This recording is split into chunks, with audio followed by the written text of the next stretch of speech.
ಮಕ್ಕಳ ಮಂಟಪ.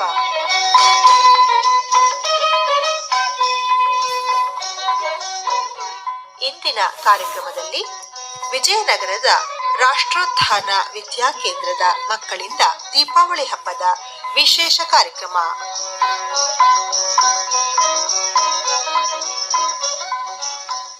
ಹರಿ ಓಂ ನಮಸ್ತೆ. ರಾಷ್ಟ್ರೋತ್ಥಾನ ವಿದ್ಯಾಕೇಂದ್ರ ವಿಜಯನಗರ 4ನೇ ಹಂತ ಮೈಸೂರು ವಿದ್ಯಾಸಂಸ್ಥೆಯಿಂದ ಈ ದಿನದ ಮಕ್ಕಳ ಮಂಟಪ ಕಾರ್ಯಕ್ರಮವನ್ನು ನಡೆಸಿಕೊಡುತ್ತಿದ್ದೇವೆ. ವಕ್ರತುಂಡ ಮಹಾಕಾಯ ಕೋಟಿ ಸೂರ್ಯ ಸಮಪ್ರಭ ನಿರ್ವಿಘ್ನಂ ಕುರು ಮೇ ದೇವ ಸರ್ವಕಾರ್ಯೇಷು ಸರ್ವದಾ.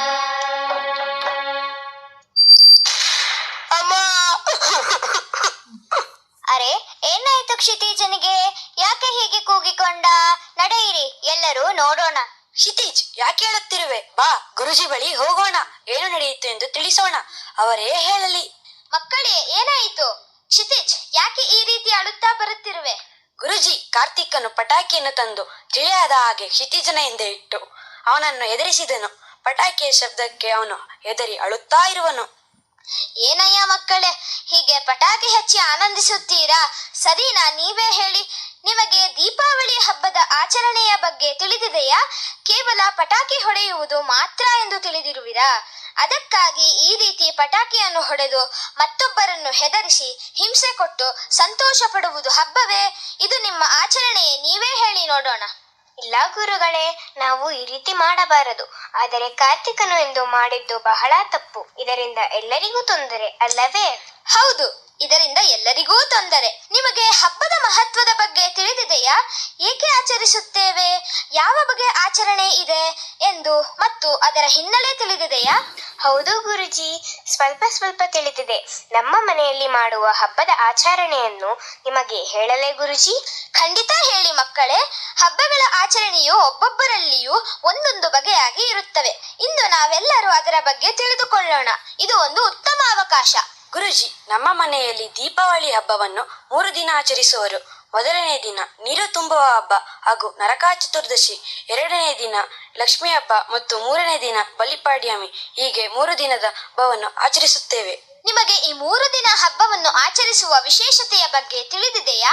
ತುಂಬಾ ವಿಷಯ ತಿಳಿದಿಲ್ಲ ಗುರುಜಿ, ತಕ್ಕ ಮಟ್ಟಿಗೆ ತಿಳಿದಿದೆ. ಹೆಚ್ಚಿನ ವಿಚಾರಗಳೊಂದಿಗೆ ನಮ್ಮೆಲ್ಲರಿಗೂ ತಿಳಿಸಿಕೊಡುವಿರಾ? ಈ ದಿನ ನರಕಾಸುರ ಎಂಬ ರಾಕ್ಷಸನ ಅಂತ್ಯವಾಯಿತು. ಆತ ತನ್ನ ದುಷ್ಕೃತ್ಯಗಳಿಂದ ಜನರನ್ನು ತುಂಬಾ ಹಿಂಸಿಸುತ್ತಿದ್ದನು. ಆಗ ಭಗವಾನ್ ಶ್ರೀಕೃಷ್ಣನು ತನ್ನ ಪತ್ನಿ ಸತ್ಯಭಾಮೆಯೊಂದಿಗೆ ನರಕಾಸುರನನ್ನು ಯುದ್ಧದಲ್ಲಿ ಕೊಲ್ಲುತ್ತಾನೆ. ಅರೆ, ಶ್ರೀಕೃಷ್ಣನೊಬ್ಬನ ಯುದ್ಧ ಮಾಡಬಹುದು ಅಲ್ಲವೇ? ಸತ್ಯಭಾಮೆ ಯಾಕೆ ಬಂದಳು? ಆ ನರಕಾಸುರನಿಗೆ ಒಂದು ವರವಿತ್ತು. ತನಗೆ ತನ್ನ ತಾಯಿಯಿಂದ ಮಾತ್ರ ಸಾವು ಸಂಭವಿಸಬೇಕು ಎಂಬುದೇ ಅವನ ವರವಾಗಿತ್ತು. ಸತ್ಯಭಾಮೆಯು ನರಕಾಸುರನ ತಾಯಿ ಭೂದೇವಿ ಅವತಾರ ಆದ್ದರಿಂದ ಸತ್ಯಭಾಮೆಯು ರಥದ ಸಾರಥಿಗಳಾಗಿದ್ದಳು. ನರಕಾಸುರ ಕೃಷ್ಣನ ಮೇಲೆ ಶಕ್ತಿ ಆಯುಧ ಎಸೆದಾಗ ಕೃಷ್ಣನು ಮೂರ್ಛೆ ಹೋದಂತೆ ನಟಿಸಿದನು. ಇದನ್ನು ಕಂಡ ಸತ್ಯಭಾಮೆ ಕೋಪಗೊಂಡು ತಾನೇ ಯುದ್ಧದಲ್ಲಿ ಭೂಮಿಗೆ ಇಳಿದು ನರಕಾಸುರನನ್ನು ಕೊಂದಳು. ನಂತರ ಶ್ರೀಕೃಷ್ಣನು ನರಕಾಸುರನ ಸೆರೆಯಲ್ಲಿದ್ದ 16,000 ರಾಜಕುಮಾರಿಯನ್ನು ಬಿಡುಗಡೆಗೊಳಿಸಿದನು. ಈ ವಿಜಯವು ದುಷ್ಟತನದ ಮೇಲೆ ಒಳ್ಳೆತನದ ವಿಜಯವನ್ನು ಹಿಡಿಯುತ್ತವೆ ಅಲ್ಲವೇ? ಇದೇ ದಿನ ಸಂಜೆ ಮನೆಯ ಒಳಗೆ ಹೊರಗೆ ಸುತ್ತಮುತ್ತ ಹೆಚ್ಚು ದೀಪಗಳನ್ನು ಹಚ್ಚುತ್ತಾರೆ. ಇದರಿಂದ ನಕಾರಾತ್ಮಕ ಶಕ್ತಿಗಳು ದೂರವಾಗುತ್ತವೆ. ಅಷ್ಟೇ ಅಲ್ಲ, ನರಕಾಸುರನ ಪ್ರತಿಕೃತಿಯನ್ನು ಕಾಗದ ಮತ್ತು ಹುಲ್ಲಿನಿಂದ ಮಾಡಿ ಅದನ್ನು ಸಿಡಿಮುದ್ದುಗಳಿಂದ ತುಂಬಿಸಿ ಬೆಳಗಿನ ಜಾವ ಸುಡುತ್ತಾರೆ. ಗುರುಜಿ, ಈ ರೀತಿಯಾದ ಹಬ್ಬದ ಆಚರಣೆಯನ್ನು ನಮ್ಮ ಊರಿನಲ್ಲಿ ನೋಡಿದ್ದೆ. ತುಂಬಾ ಚೆನ್ನಾಗಿತ್ತು. ಹಬ್ಬ ಎಷ್ಟು ಅದ್ಭುತವಾಗಿತ್ತು ಎಂದರೆ ಈಗಲೂ ನನ್ನ ಕಣ್ಮುಂದೆ ಬಂದಂತಾಗುತ್ತದೆ. ಇದೇ ದಿನ ನೀರು ತುಂಬುವ ಹಬ್ಬದಲ್ಲಿ ಮನೆಯೆಲ್ಲವನ್ನು ಸ್ವಚ್ಛ ಮಾಡಿ ಗಂಗಾ ಮಾತೆಯನ್ನು ಮನದಲ್ಲಿ ನೆನೆಸಿ ನೀರನ್ನು ದೊಡ್ಡ ಪಾತ್ರೆಗೆ ತುಂಬಿ ಕಾಯಿಸಿ ನಾವೆಲ್ಲರೂ ಅಭ್ಯಂಗ ಸ್ನಾನವನ್ನು ಮಾಡುತ್ತೇವೆ. ಅಭ್ಯಂಗ ಸ್ನಾನಕ್ಕೆ ಎಳ್ಳೆಣ್ಣೆ, ಸೀಗೆಕಾಯಿ, ಹಾಡಿಕಟ್ಟು, ಆರೋಗ್ಯಕರ ಪದಾರ್ಥಗಳನ್ನು ಬಳಸಲಾಗುತ್ತದೆ. ಇದರ ಮೂಲಕ ದೇಹ ಶುದ್ಧಿ, ಮನಸ್ಸಿನ ಶಾಂತಿ ಮತ್ತು ಆರೋಗ್ಯ ಕಾಪಾಡಲಾಗುತ್ತದೆ. ಶರತ್ಕಾಲದ ನಂತರ ಹಬ್ಬದ ಈ ದಿನ ಸ್ನಾನ ಮಾಡುವುದರಿಂದ ರೋಗ ನಿರೋಧಕ ಶಕ್ತಿ ಹೆಚ್ಚುತ್ತದೆ ಎನ್ನುವುದು ನಂಬಿಕೆ. ನಂತರ ಲಕ್ಷ್ಮೀ ಪೂಜೆಗೆ ತಯಾರಿಯನ್ನು ಮಾಡಿಕೊಳ್ಳುತ್ತೇವೆ. ಗುರುಜಿ, ನಮ್ಮ ಮನೆಯಲ್ಲಿ ಲಕ್ಷ್ಮೀ ಪೂಜೆಯನ್ನು ಬಹಳ ಜೋರಾಗಿ ಆಚರಿಸುವರು. ಅದರ ಬಗ್ಗೆ ನಾನು ಹೇಳಲೇ? ಖಂಡಿತ ಹೇಳು ಅನನ್ಯ. ನಿಮ್ಮ ಹಬ್ಬಗಳ ಆಚರಣೆಯನ್ನು ಹಂಚಿಕೊಳ್ಳಿ, ನಮಗೂ ತಿಳಿಯುವುದು. ದೀಪಾವಳಿಯ 2ನೇ ದಿನವನ್ನು ಲಕ್ಷ್ಮೀ ಪೂಜೆಯ ದಿನ ಎಂದು ಕರೆಯುತ್ತಾರೆ. ಈ ದಿನ ಮನೆಗೆ ಐಶ್ವರ್ಯ, ಧನ, ಧಾನ್ಯ, ಸಮೃದ್ಧಿ ಬರಲಿ ಎಂದು ಶ್ರೀ ಮಹಾಲಕ್ಷ್ಮೀ ದೇವಿಯನ್ನು ಪೂಜಿಸುತ್ತಾರೆ. ಮನೆಯನ್ನು ಶುದ್ಧಗೊಳಿಸಲು ಬಾಗಿಲಿಗೆ ರಂಗೋಲಿ, ತೋರಣ ಕಟ್ಟಿ ದೀಪ ಹಚ್ಚುವುದು ಈ ದಿನದ ವಿಶೇಷತೆ. ಸಾಂಪ್ರದಾಯಿಕವಾಗಿ ಮನೆಯ ಪ್ರತಿಯೊಂದು ಕೊಠಡಿಯಲ್ಲೂ ದೀಪ ಹಚ್ಚಲಾಗುತ್ತದೆ. ಇದರಿಂದ ಕತ್ತಲು ಹೋಗಿ ಬೆಳಕು ಹರಡುತ್ತದೆ ಎಂಬ ಸಂದೇಶ. ಗುರುಜಿ, ನಮ್ಮ ಅಜ್ಜ ಹೇಳ್ತಾ ಇದ್ದರು, ಈ ದಿನ ವ್ಯಾಪಾರಸ್ಥರು ಹೊಸ ಖಾತೆ ಪುಸ್ತಕ ಆರಂಭಿಸಿದರು. ಇದನ್ನು ಚೋಪಡಿ ಪೂಜೆ ಅಥವಾ ಆಯ್ದ ಏಕಾದಶಿ ಎಂದು ಕರೆಯುತ್ತಾರೆ. ಲಕ್ಷ್ಮೀ ದೇವಿಯನ್ನು ಅಲಂಕಾರ ಮಾಡಿ ಪವಿತ್ರ ಜಲ, ಪುಷ್ಪಫಲ, ಸಿಹಿ ನೈವೇದ್ಯಗಳಿಂದ ಪೂಜಿಸುತ್ತಾರೆ. ಈ ದಿನ ನಾವು ಸಂಪತ್ತು ಮಾತ್ರವಲ್ಲ, ಜ್ಞಾನ, ಸಂತೋಷ, ಶಾಂತಿ ಕೂಡ ಮನೆಗೆ ಬರಲಿ ಎಂದು ಪ್ರಾರ್ಥಿಸುತ್ತಾರೆ. ಗುರುಜಿ, ಅಷ್ಟೇ ಅಲ್ಲ, ಇದಕ್ಕೊಂದು ಪೌರಾಣಿಕ ಕಥೆ ಇದೆ. ಸಮುದ್ರ ಮಂಥನದಲ್ಲಿ ಲಕ್ಷ್ಮೀ ದೇವಿ ಇದೇ ದಿನ ಅವತರಿಸಿದಳು ಹಾಗೂ ಶ್ರೀರಾಮನು ರಾವಣನನ್ನು ಯುದ್ಧದಲ್ಲಿ ವಧಿಸಿ ವನವಾಸದ ನಂತರ ಅಯೋಧ್ಯಕ್ಕೆ ಮರಳಿದ ದಿನವೂ ಇದೆ. ಈ ದಿನ ಅಯೋಧ್ಯೆ ಜನರು ಮನೆಗಳನ್ನು ದೀಪಗಳಿಂದ ಅಲಂಕರಿಸಿ ರಾಮನ ಆಗಮನವನ್ನು ಸಂಭ್ರಮಿಸಿದರು ಎಂಬ ನಂಬಿಕೆ ಇದೆ. ಈ ಪೂಜೆಯು ಕತ್ತಲೆ ಅಮಾವಾಸ್ಯೆಯ ರಾತ್ರಿಯಂದು ನಡೆಯುತ್ತದೆ. ಆದರೆ ದೀಪಗಳ ಪ್ರಕಾಶ, ಬೆಳಕು ಆ ರಾತ್ರಿಯ ಕತ್ತಲನ್ನು ದೂರ ಮಾಡುತ್ತದೆ, ಬೆಳಕಿನ ಕಡೆ ನಮ್ಮನ್ನು ಕೊಂಡೊಯ್ಯುತ್ತದೆ. ಈ ದಿನ ಮನಸ್ಸಿನಲ್ಲಿ ಒಳ್ಳೆಯ ವಿಚಾರ, ಆಲೋಚನೆ, ಸಮೃದ್ಧಿ, ನೆಮ್ಮದಿ ಎಲ್ಲರ ಮನೆಯಲ್ಲಿ ತುಂಬಿರಲಿ ಎಂದು ಪ್ರಾರ್ಥಿಸುತ್ತೇವೆ. ಬಹಳ ಅರ್ಥಗರ್ಭಿತವಾಗಿ ವಿವರಣೆಯನ್ನು ನೀಡಿದ್ದೀರಾ. ಬಹಳ ಸಂತೋಷವಾಯಿತು. ಈಗ ಯಾರು ಬಲಿಪಾಡ್ಯಮಿ ಹಬ್ಬದ ಆಚರಣೆ ಮತ್ತು ಮಹತ್ವದ ಬಗ್ಗೆ ತಿಳಿಸುವಿರಿ? ಗುರೂಜಿ, ನಾನು ತಿಳಿಸಲೇ ನಮ್ಮ ಮನೆಯಲ್ಲಿ ನಡೆಯುವ ಆಚರಣೆಯ ಬಗ್ಗೆ? ಖಂಡಿತ ಹೇಳು ಸ್ಮೇರಾ. ಬಲಿಪಾಡ್ಯಮಿ ದಿನವನ್ನು ವಾಮನ ಮತ್ತು ಬಲಿಚಕ್ರವರ್ತಿ ಕಥೆಯ ನೆನಪಿಗಾಗಿ ಆಚರಿಸಲಾಗುತ್ತದೆ. ಬಲಿಚಕ್ರವರ್ತಿ ಬಹಳ ಶೂರ, ದಾನಶೂರ, ಪ್ರಜಾಹಿತದಲ್ಲಿ ತೊಡಗಿದ್ದ ಮಹಾನ್ ರಾಜ. ಆದರೆ ಅವನ ಅಹಂಕಾರದಿಂದ ಅವನು ಸ್ವರ್ಗವನ್ನು ಕೂಡ ಗೆದ್ದು ತ್ರಿಲೋಕಾಧಿಪತಿಯಾಗಲು ಯತ್ನಿಸಿದ. ಆಗ ದೇವತೆಗಳು ತಮ್ಮ ರಕ್ಷಣೆಗಾಗಿ ಶ್ರೀಮನ್ನಾರಾಯಣನನ್ನು ಪ್ರಾರ್ಥಿಸಲು ಅವನು ದೇವತೆಗಳ ರಕ್ಷಣೆಗೆ ವಾಮನ ಅವತಾರ ತಾಳಿದನು. ವಾಮನ ಮತ್ತು ಬಲಿ ಕಥೆಯು ನಿಮಗೆಲ್ಲ ತಿಳಿದಿದೆ ಅಲ್ಲವೇ? ಅದರ ಪ್ರತ್ಯೇಕವೇ ಈ ಬಲಿಪಾಡ್ಯಮಿ ಹಬ್ಬ. ಈ ದಿನ ಬಲಿಚಕ್ರವರ್ತಿಯು ಭೂಮಿಯ ಮೇಲೆ ಬಂದು ತನ್ನ ಪ್ರಜೆಗಳನ್ನು ಗಮನಿಸುತ್ತಾನೆ ಎಂಬ ಪ್ರತೀತಿ ಇದೆ. ಗುರುಜಿ, ಈ ಕಥೆಯನ್ನು ಹೇಳುವಿರಾ? ದೇವತೆಗಳ ಪ್ರಾರ್ಥನೆಯಂತೆ ಶ್ರೀಮನ್ನಾರಾಯಣನು ವಾಮನನ ಅವತಾರವನ್ನು ತಳೆದು ಚಿಕ್ಕ ಬ್ರಾಹ್ಮಣ ಬಾಲಕನ ರೂಪದಲ್ಲಿ ಬಲಿಯ ಯಾಗಶಾಲೆಗೆ ಬಂದನು. ಬಲಿಯಿಂದ 3 ಹೆಜ್ಜೆ ಭೂಮಿ ಮಾತ್ರ ದಾನವಾಗಿ ಬೇಡಿಕೊಂಡನು. ಬಲಿ ಮಾತು ಕೊಟ್ಟ ತಕ್ಷಣ ವಾಮನನು ತನ್ನ ರೂಪವನ್ನು ತ್ರಿವಿಕ್ರಮ ರೂಪಕ್ಕೆ ವಿಸ್ತರಿಸಿದನು. 1 ಹೆಜ್ಜೆಯಿಂದ ಭೂಮಿಯನ್ನು ಆವರಿಸಿದನು, 2ನೇ ಹೆಜ್ಜೆಯಿಂದ ಆಕಾಶವನ್ನು ಆವರಿಸಿದನು, 3ನೇ ಹೆಜ್ಜೆಗೆ ಜಾಗವಿಲ್ಲದೆ ಬಲಿಯೇ ತನ್ನ ತಲೆಯನ್ನು ಅರ್ಪಿಸಿದನು. ವಾಮನನು ಅವನ ದಾನಶೀಲತೆಯನ್ನು ನೋಡಿ ಸಂತೋಷಗೊಂಡನು. ಬಲಿಯನ್ನು ಪಾತಾಳ ಲೋಕದ ಚಕ್ರವರ್ತಿ ಮಾಡಿದನು. ಆದರೆ ಪ್ರಜಾಪ್ರಿಯನಾದ ಬಲಿಗೆ ವರ್ಷದಲ್ಲಿ 1 ದಿನ ತನ್ನ ಪ್ರಜೆಯನ್ನು ಭೇಟಿ ಮಾಡಲು ಅವಕಾಶ ನೀಡಿದನು. ಆ ದಿನವೇ ಬಲಿಪಾಡ್ಯಮಿ ಎಂದು ಪ್ರಸಿದ್ಧ ಪಡೆದಿದೆ. ಹೌದು ಗುರುಜಿ, ಅದಕ್ಕೆ ಬಲಿ ಚಕ್ರವರ್ತಿಯನ್ನು ಸ್ಮರಿಸಿ ಈ ದಿನ ಹೊಸ ಜೀವನ ಪ್ರಾರಂಭಿಸುವ ಸಂಕೇತವಾಗಿದೆ. ಎಲ್ಲರೂ ಹಸುವಿನ ಸಗಣಿಯಿಂದ ಬಲಿಪಾಡ್ಯಮಿಯ ಗೊಂಬೆಯನ್ನು ಮಾಡಿ ಪೂಜಿಸಿ ಸಂಭ್ರಮಿಸುತ್ತಾರೆ. ಅಷ್ಟೇ ಅಲ್ಲ, ಈ ದಿನವನ್ನು ಗೋವರ್ಧನ ಪೂಜೆ ಎಂದು ಹಳ್ಳಿಗಳಲ್ಲಿ ಆಚರಿಸುತ್ತಾರೆ. ಈ ದಿನ ಶ್ರೀಕೃಷ್ಣನು ಇಂದ್ರನ ಕೋಪಕ್ಕೆ ಹೆದರದೆ ಗೋವರ್ಧನ ಪರ್ವತವನ್ನು ಎತ್ತಿ ತನ್ನ ಪ್ರಜೆಗಳನ್ನು, ಗೋವುಗಳನ್ನು ರಕ್ಷಿಸಿದನಂತೆ. ಅದಕ್ಕಾಗಿ ರೈತರು ತಮ್ಮ ಗೋವುಗಳನ್ನು ಪೂಜಿಸಿ ಅವುಗಳ ಕೊಂಬುಗಳಿಗೆ ಅಲಂಕಾರ ಮಾಡಿ ಸಂಭ್ರಮಿಸುತ್ತಾರೆ. ಬಹಳ ಅದ್ಭುತವಾಗಿತ್ತು ಈ ಕಥೆಗಳು. 3 ದಿನಗಳು ನಮಗೆ ಬೆಳಕಿನ ಹಾದಿಯನ್ನು ತೋರಿಸುತ್ತವೆ. ನರಕ ಚತುರ್ದಶಿ ಅಂಧಕಾರದಿಂದ ಬೆಳಕಿನ ಕಡೆಗೆ, ಲಕ್ಷ್ಮೀ ಪೂಜೆ ಸಮೃದ್ಧಿ ಮತ್ತು ಸಂಪತ್ತಿನ ಕಡೆಗೆ, ಬಲಿಪಾಡ್ಯಮಿ ಹೊಸ ಆರಂಭದ ಕಡೆಗೆ ನಮ್ಮನ್ನು ಕೊಂಡೊಯ್ಯುತ್ತದೆ. ಮಕ್ಕಳೇ, ನಿಮಗೆ ನೆನಪಿದೆಯಾ, ಕಳೆದ ಬಾರಿ ಈ ಹಬ್ಬದ ಆಚರಣೆಯ ಸಮಯದಲ್ಲಿ ನಮ್ಮ ಶಾಲೆಯ ವಿದ್ಯಾರ್ಥಿನಿಯರು ವಿಷ್ಣುವಿನ ದಶಾವತಾರದ ಒಂದು ಹಾಡನ್ನು ಹಾಡಿದರು.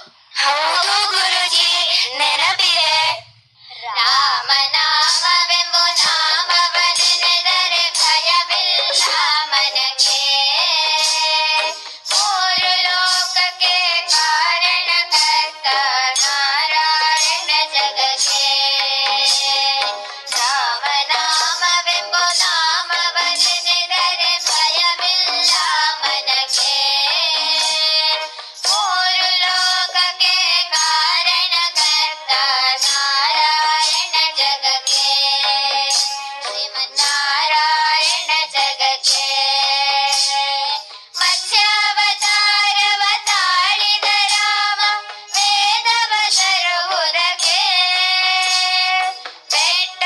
ಬೆನ್ನಲಿ ಕೊಟ್ಟನು ರಾಮ ಕೂರ್ಮಾವತಾರಕ್ಕೆ.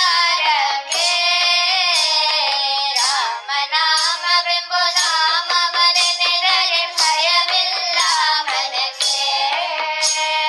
ಮೂರು ಲೋಕಕ್ಕೆ ಕಾರಣಕರ್ತ ನಾರಾಯಣ ಜಗಕ್ಕೆ. ಶ್ರೀಮನ್ನಾರಾಯಣ ಜಗಕ್ಕೆ. ಭೂಮಿಯ ಪೊತ್ತು ನೀರೊಳು ಮುಳುಗಿದ ವರಹಾವತಾರಕ್ಕೆ. ಕರುಳನು ಬಗೆದು ಮಾಲೆಯ ಧರಿಸಿದ ಪ್ರಹ್ಲಾದ ಸಲಹುದಕ್ಕೆ. ರಾಮನಾಮವೆಂಬ ನಾಮವನೆನೆದರೆ ಭಯವಿಲ್ಲ ಮನಕ್ಕೆ. ಮೂರು ಲೋಕಕ್ಕೆ ಕಾರಣಕರ್ತ ನಾರಾಯಣ ಜಗಕ್ಕೆ. ಶ್ರೀಮನ್ನಾರಾಯಣ ಜಗಕ್ಕೆ. ಭೂಮಿಯ ದಾನವ ಬೇಡಿದ ರಾಮ ವಾಮನಾವತಾರಕ್ಕೆ. ಕಾಯಿಯ ಶಿರವನ್ನು ಕಡೆದನು ರಾಮ ಭಾರ್ಗವತಾರಕ್ಕೆ. ರಾಮನಾಮವೆಂಬ ನಾಮವನೆನೆದರೆ ಭಯವಿಲ್ಲ ಮನಕ್ಕೆ. ಮೂರು ಲೋಕಕ್ಕೆ ಕಾರಣಕರ್ತ ನಾರಾಯಣ ಜಗಕ್ಕೆ. ಶ್ರೀಮನ್ನಾರಾಯಣ ಜಗಕ್ಕೆ. ವನವಾಸವತ ಮಾಡಿದ ರಾಮ ಜನಕನ ವಾಕ್ಯಕ್ಕೆ. ಮಾವಕಂಸನ ಕೊಂದನು ಕೃಷ್ಣ ತಾಯಿಯ ಬಿಡಿಸಲಿಕ್ಕೆ. ರಾಮನಾಮವೆಂಬ ನಾಮವನೆನೆದರೆ ಭಯವಿಲ್ಲ ಮನಕ್ಕೆ. ಮೂರು ಲೋಕಕ್ಕೆ ಕಾರಣಕರ್ತ ನಾರಾಯಣ ಜಗಕ್ಕೆ. ಶ್ರೀಮನ್ನಾರಾಯಣ ಜಗಕ್ಕೆ. ಸತಿಯರ ವ್ರತಗಳ ಕೆಡಿಸಿದ ರಾಮ ತ್ರಿಪುರರ ಸಲಹುದಕ್ಕೆ. ವಾಹನ ಬಿಟ್ಟು ನುರಗವನೇರಿದ ಕಲ್ಪ್ಯಾವತಾರಕ್ಕೆ. ರಾಮನಾಮವೆಂಬ ನಾಮವನೆನೆದರೆ ಭಯವಿಲ್ಲ ಮನಕ್ಕೆ. ಮೂರು ಲೋಕಕ್ಕೆ ಕಾರಣಕರ್ತ ನಾರಾಯಣ ಜಗಕ್ಕೆ. ಶ್ರೀಮನ್ನಾರಾಯಣ ಜಗಕ್ಕೆ. ಶ್ಯಾಮಲ ವರ್ಣವ ತಾಳಿದ ರಾಮ ಸಮರ್ಥನೋ ಜಗಕ್ಕೆ. ಸ್ವಾಮಿ ಶ್ರೀ ಪುರಂದರ ವಿಠಲನು ರಾಮ ಗೋವಿಂದನೋ ಜಗಕ್ಕೆ. ರಾಮನಾಮವೆಂಬ ನಾಮವನೆನೆದರೆ ಭಯವಿಲ್ಲ ಮನಕ್ಕೆ. ಮೂರು ಲೋಕಕ್ಕೆ ಕಾರಣಕರ್ತ ನಾರಾಯಣ ಜಗಕ್ಕೆ. ಶ್ರೀಮನ್ನಾರಾಯಣ ಜಗಕ್ಕೆ. ನಾರಾಯಣ ಹರಿ ನಾರಾಯಣ ನಾರಾಯಣ ಶ್ರೀಮನ್ನಾರಾಯಣ. ನಾರಾಯಣ ಹರಿ ನಾರಾಯಣ ನಾರಾಯಣ ಶ್ರೀಮನ್ನಾರಾಯಣ. ಹರಿ ನಾರಾಯಣ ಲಕ್ಷ್ಮೀ ನಾರಾಯಣ. ನಮ್ಮ ದೇಶದ ಇತರ ಭಾಗದಲ್ಲಿ ಈ ಹಬ್ಬವನ್ನು ವೈವಿಧ್ಯಮಯವಾಗಿ ತಮ್ಮದೇ ಆದ ಭಾವನೆಗಳ ಮೂಲಕ ಆಚರಿಸುತ್ತಾರೆ. ರಾಮನು ರಾವಣನನ್ನು ಸೋಲಿಸಿ ಅಯೋಧ್ಯೆಗೆ ಮರಳಿದ ದಿನ, ಸತ್ಯ ಅಸತ್ಯದ ಮೇಲೆ ಗೆದ್ದ ದಿನ, ಬೆಳಕು ಕತ್ತಲನ್ನು ಜಯಿಸಿದ ದಿನ. ಹೀಗಾಗಿ ಇದು ಸಂತೋಷ, ಒಗ್ಗಟ್ಟು, ಸ್ನೇಹದ ಹಬ್ಬ. ಮಾತಾಜಿ, ದೀಪಾವಳಿ ಹಬ್ಬದಲ್ಲಿ ಮನೆ ಶುದ್ಧವಾಗುತ್ತದೆ. ಎಲ್ಲರೂ ಹೊಸ ಬಟ್ಟೆ ಧರಿಸುತ್ತಾರೆ. ಬಂಧು ಮಿತ್ರರನ್ನು ಭೇಟಿ ಮಾಡುತ್ತಾರೆ. ದಾನ ಧರ್ಮ, ಬಡವರಿಗೆ ಸಹಾಯ, ಇವು ನಮ್ಮ ಸಂಸ್ಕೃತಿಯನ್ನು ತೋರಿಸುತ್ತದೆ. ತುಂಬಾ ಚೆನ್ನಾಗಿ ಅರ್ಥೈಸುತ್ತಿದ್ದೀರಿ. ಆದರೆ ಇನ್ನೊಂದು ಮುಖವೂ ಇದೆ ಕಾರ್ತಿಕ್. ಅದೇ ಈಗ ನೀನು ತಮಾಷೆ ಮಾಡಲು ಹೋಗಿ ಅವನನ್ನು ಹೆದರಿಸಿದ್ದು. ಪಟಾಕಿ ಹೊಡೆಯುವುದರಿಂದ ಅನೇಕ ಪರಿಣಾಮಗಳು ನಮ್ಮ ಪ್ರಕೃತಿಯಲ್ಲಿ ಸಮಸ್ಯೆಯನ್ನು ಉಂಟು ಮಾಡುತ್ತದೆ. ಅದರ ಮಾಲಿನ್ಯಗಳ ಮತ್ತು ಪರಿಹಾರಗಳ ಬಗ್ಗೆ ಚರ್ಚಿಸೋಣವೇ? ಖಂಡಿತವಾಗಿಯೂ ಮಾತಾಜಿ, ಈ ಚರ್ಚೆಯು ನಮ್ಮೆಲ್ಲರ ಕೂಡ ಉತ್ತಮವಾದ, ಹಿತಕರವಾದ ಬದಲಾವಣೆಯನ್ನು ತರುತ್ತದೆ ಎಂದು ನಾವು ಭಾವಿಸುತ್ತೇವೆ. ಹೌದು ಮಾತಾಜಿ, ಪಟಾಕಿಯಿಂದ ಗಾಳಿ ಮಾಲಿನ್ಯ, ಶಬ್ದ ಮಾಲಿನ್ಯ, ಪ್ರಾಣಿಗಳಿಗೆ ಕಿರುಕುಳ, ಬೆಂಕಿ ಅಪಾಯ ಮತ್ತು ಹೆಚ್ಚು ಖರ್ಚು ಇವು ಇತರ ದುಷ್ಪರಿಣಾಮಗಳು. ಮಕ್ಕಳೇ, ಪಟಾಕಿಗಳನ್ನು ಸಿಡಿಸುವಾಗ ಅದರಲ್ಲಿರುವ ಮದ್ದಿನಾಂಶ ಗಾಳಿಯೊಡನೆ ಮಿಶ್ರಣವಾಗಿ ನಮ್ಮ ಪ್ರಕೃತಿಗೆ ಹಾನಿ ಉಂಟು ಮಾಡುತ್ತದೆ. ಇದರಿಂದ ಗಾಳಿ ಮಾಲಿನ್ಯ ಹೆಚ್ಚಾಗಿ ನಮಗೆ ಉಸಿರಾಟದ ತೊಂದರೆ, ಕಫ, ಅಸ್ತಮಾ ಹಾಗೂ ಇನ್ನು ಅನೇಕ ಆರೋಗ್ಯ ಸಮಸ್ಯೆಗಳು ಉಂಟಾಗಬಹುದು. ಹೀಗಾಗಿ ಪ್ರಕೃತಿಗೆ ಹಾನಿಯಾಗದ ಧ್ವನಿ ಕಡಿಮೆ ಇರುವ ಪರಿಸರ ಸ್ನೇಹಿ ಪಟಾಕಿಗಳನ್ನು ಮಾತ್ರ ಹಚ್ಚಬೇಕು, ಅಲ್ಲವೇ ಮಾತಾಜಿ? ಹೌದು ಮಕ್ಕಳೇ. ಮತ್ತೊಂದು ವಿಷಯ, ಪಟಾಕಿಯ ಜೋರಾದ ಶಬ್ದವು ನಮ್ಮ ಕಿವಿಗಳಿಗೆ ಹಾನಿ ಮಾಡಬಹುದು. ಕೆಲವೊಂದು ಪಟಾಕಿಗಳು ಅಷ್ಟು ಜೋರಾಗಿ ಸಿಡಿಯುತ್ತವೆ, ಅದರಿಂದ ಹಿರಿಯರಿಗೆ ಹೃದಯಾಘಾತವೂ ಉಂಟಾಗಬಹುದು. ಕೆಲವರಿಗೆ ಕಿವಿಯ ಶ್ರವಣ ಶಕ್ತಿ ಕುಗ್ಗುವ ಅಪಾಯವೂ ಇದೆ. ಜೋರಾದ ಪಟಾಕಿ ಬದಲು ಫುಲ್ಜರಿ, ಅನಾರ್, ಚಕ್ರಿ ಮುಂತಾದ ಕಡಿಮೆ ಶಬ್ದದ ಪಟಾಕಿಗಳನ್ನು ಬಳಸಬಹುದು. ಪರಿಸರ ಸ್ನೇಹಿ ಪಟಾಕಿ ಬಳಸಿದರೆ ಹಾನಿ ಕಡಿಮೆ. ಅಲ್ಲದೆ ಪಟಾಕಿ ಹಚ್ಚುವ ಬದಲು ಎಣ್ಣೆಯ ದೀಪ ಮತ್ತು ವಿದ್ಯುತ್ ದೀಪಗಳನ್ನು ಬೆಳಗಿಸುವ ಮೂಲಕ ಪಟಾಕಿ ಶಬ್ದಗಳನ್ನು ಕಡಿಮೆ ಮಾಡಿ ಬೆಳಕಿನ ಹಬ್ಬವಾಗಿ ಎಲ್ಲರೂ ಆಚರಿಸೋಣ. ಇನ್ನೂ ಉತ್ತಮವಾಗಿ ಪಟಾಕಿ ಹಚ್ಚದೆ ಸಂಗೀತ, ಭಜನೆ, ನೃತ್ಯ, ನಾಟಕ ಇವುಗಳಿಂದ ಹಬ್ಬವನ್ನು ಆಚರಿಸಬಹುದು. ಕುಟುಂಬದೊಂದಿಗೆ ಸಹ ಭೋಜನ, ಸಾಂಸ್ಕೃತಿಕ ಕಾರ್ಯಕ್ರಮ ಮಾಡುವುದರಿಂದ ಹಬ್ಬ ಹೆಚ್ಚು ನೆನಪಾಗುತ್ತದೆ. ಮನೆಯೊಳಗೆ ಹೂವಿನ ಅಲಂಕಾರ, ತೋರಣ ಕಟ್ಟುವುದು, ಸಾಂಪ್ರದಾಯಿಕ ಅಡುಗೆ ಮಾಡುವುದು, ಅಂದದ ರಂಗೋಲಿ ಬಿಡಿಸಿ ದೀಪ ಹಚ್ಚುವುದು, ಮನೆಯನ್ನು ಸುಂದರವಾಗಿ ಮತ್ತು ಪ್ರಕಾಶಮಾನವಾಗಿಸೋಣ. ನೆನಪಿಡಿ ಮಕ್ಕಳೇ, ಒಂದು ದೀಪ ಒಂದು ಹಸಿರು ಗಿಡ. ದೀಪ ಹಚ್ಚಿ ಗಿಡ ನೆಡುವ ಅಭ್ಯಾಸ ಬೆಳೆಸೋಣ. ಖಂಡಿತವಾಗಿಯೂ ಮಾತಾಜಿ. ಪಟಾಕಿಗಳನ್ನು ಹೊಡೆಯುವುದರಿಂದ ಪ್ರಾಣಿಗಳಿಗೆ ಕಿರಿಕಿರಿ ಉಂಟಾಗುತ್ತದೆ. ಇದರಿಂದ ಹಕ್ಕಿಗಳು, ನಾಯಿ, ಬೆಕ್ಕು ಮುಂತಾದ ಸಾಕು ಪ್ರಾಣಿಗಳು ಶಬ್ದದಿಂದ ಭಯಪಡುವುದರಿಂದ ಓಡಿ ಹೋಗುತ್ತವೆ. ಹಕ್ಕಿಗಳು ಗೊಂದಲದಿಂದ ತಮ್ಮ ಗೂಡು ಬಿಟ್ಟು ಹೋಗುತ್ತವೆ. ಸಾಕು ಪ್ರಾಣಿಗಳಿಗೆ ಆತಂಕ, ಅಸ್ವಸ್ಥತೆ ಉಂಟಾಗುತ್ತದೆ. ಮನೆಯ ಸಾಕು ಪ್ರಾಣಿಗಳನ್ನು ಶಬ್ದದಿಂದ ದೂರ ಇರಿಸೋಣ. ಪಟಾಕಿ ಕಡಿಮೆ ಹಚ್ಚೋಣ ಅಥವಾ ಹಚ್ಚದೇ ಇರೋಣ. ಬದಲಿಗೆ ಹಕ್ಕಿಗಳಿಗೆ ಆಹಾರ, ಪ್ರಾಣಿಗಳಿಗೆ ಹಾಲು, ಆಹಾರ ನೀಡುವ ಮೂಲಕ ಹಬ್ಬದ ಸಂತೋಷ ಹಂಚಿಕೊಳ್ಳೋಣ. ಇಂದಿನ ದಿನಗಳಲ್ಲಿ ಪಟಾಕಿಗಳನ್ನು ಕೊಳ್ಳಲು ಹೆಚ್ಚು ಹಣ ಖರ್ಚು ಮಾಡಬೇಕಾಗುತ್ತದೆ. ಇದು ದುಬಾರಿ ಮತ್ತು ಕ್ಷಣಿಕ ಆನಂದವನ್ನು ಮಾತ್ರ ನೀಡುತ್ತದೆ. ಹಾಗಾಗಿ ಅದೇ ಹಣವನ್ನು ಪುಸ್ತಕ, ಬಟ್ಟೆ, ಬಡವರಿಗೆ ಸಹಾಯ ಮಾಡುವುದಕ್ಕೆ ಬಳಸಿದರೆ ಶ್ರೇಯಸ್ಕರವೆನಿಸುತ್ತದೆ. ಪಟಾಕಿಯಿಂದ ಬೆಂಕಿಯ ಅವಘಡಗಳು ಸಂಭವಿಸಬಹುದು. ಕೈ, ಕಣ್ಣು, ಚರ್ಮಕ್ಕೆ ಗಾಯ, ಸುಟ್ಟ ಗಾಯ ಉಂಟಾಗುವ ಅಪಾಯ ಕೂಡ ಇದೆ, ಅಲ್ಲವೇ ಮಾತಾಜಿ? ಹೌದು ಮಕ್ಕಳೇ, ಪರಿವರ್ತನೆಗೆ ಮನಸ್ಸು ಒಗ್ಗಿಸಿದರೆ ಅಸಾಧ್ಯವಾದದನ್ನು ಸಾಧಿಸಬಹುದು ಎಂಬುದಕ್ಕೆ ಈ ವರ್ಷದ ದೀಪಾವಳಿ ಸಾಕ್ಷೀಭೂತವಾಗಿ ಸ್ವಚ್ಛ, ಸುಂದರ ಸಂಸ್ಕೃತಿಯ ಹಬ್ಬವನ್ನು ಆಚರಿಸೋಣ. ಹಬ್ಬದಿಂದ ನಾವೇನು ಕಲಿಯಬೇಕು ಅಂದ್ರೆ, ದೀಪದ ಬೆಳಕನ್ನು ಹೆಚ್ಚಿಸಿ ಹೃದಯಗಳಲ್ಲಿ ಸ್ನೇಹ ಹಂಚೋಣ. ಸ್ವದೇಶಿಯ ಬಟ್ಟೆ ಧರಿಸಿ ಪರಿಸರ ಕಾಳಜಿ ವಹಿಸೋಣ. ಪಟಾಕಿಯ ಬದಲು ದೀಪ ಹಚ್ಚೋಣ. ಸಿಹಿ ಹಂಚೋಣ, ಪ್ರೀತಿ ಹರಡೋಣ. ಕುಟುಂಬದೊಂದಿಗೆ ಸಹ ಭೋಜನ ಮಾಡಿ ಸಾಮರಸ್ಯದ ಜೀವನವನ್ನು ಹೆಚ್ಚಿಸೋಣ. ಸಮಾಜದಲ್ಲಿ ಉತ್ತಮ ನಾಗರಿಕ ಲಕ್ಷಣಗಳನ್ನು ತರೋಣ. ಜಯೋಸ್ತುತೆ ಜಯೋಸ್ತುತೆ ಶ್ರೀ ಮಹಾನ್ಮಂಗಳೇ ಶಿವಾತ್ಮನೇ ಸ್ವತಂತ್ರ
ರಚನೆ ವೀರ ಸಾವರ್ಕರ್.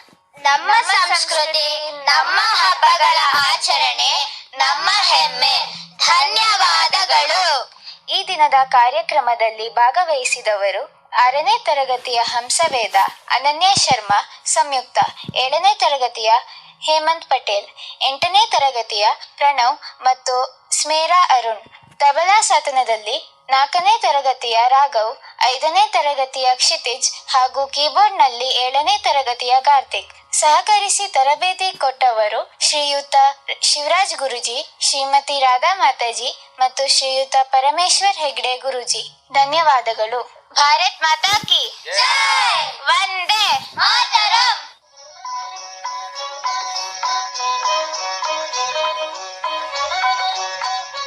ಇದುವರೆಗೆ ವಿಜಯನಗರದ ರಾಷ್ಟ್ರೋತ್ಥಾನ ವಿದ್ಯಾಕೇಂದ್ರದ ಮಕ್ಕಳಿಂದ ದೀಪಾವಳಿ ಹಬ್ಬದ ಸಂದರ್ಭದಲ್ಲಿ ವಿಶೇಷ ಕಾರ್ಯಕ್ರಮ ಕೇಳಿದಿರಿ.